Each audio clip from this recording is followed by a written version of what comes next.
Meanwhile, Jesus stood before the governor, and the governor asked him, "Are you the king of the Jews?" "Yes, it is as you say," Jesus replied. When he was accused by the chief priests and the elders, he gave no answer.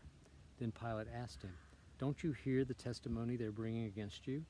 But Jesus made no reply, not even to a single charge, to the great amazement of the governor. Now, it was the governor's custom at the feast to release a prisoner chosen by the crowd. At that time, they had a notorious prisoner called Barabbas. So when the crowd had gathered, Pilate asked them, "Which one do you want me to release to you, Barabbas or Jesus, who is called Christ?"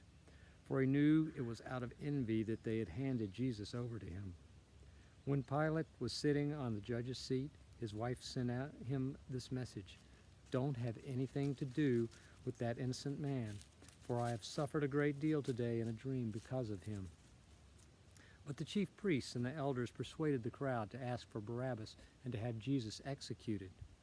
"Which of these two do you want me to release to you?" asked the governor. "Barabbas," they answered.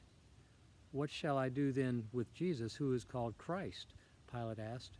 They all answered, "Crucify him." "Why? What crime has he committed?" asked Pilate. But they shouted all the louder, "Crucify him!" When Pilate saw that he was getting nowhere, but that instead an uproar was starting, he took water and washed his hands in front of the crowd. "I am innocent of this man's blood," he said. "It is your responsibility." All the people answered, "Let his blood be on us and on our children." Then he released Barabbas to them, but he had Jesus flogged and handed him over to be crucified. Then the governor's soldiers took Jesus into the praetorium and gathered the whole company of soldiers around him. They stripped him and put a scarlet robe on him, and then twisted together a crown of thorns and set it on his head.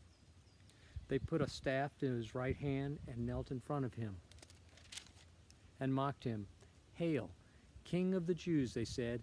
They spit on him and took the staff and struck him on the head again and again. After they had mocked him, they took off the robe and put his own clothes on him.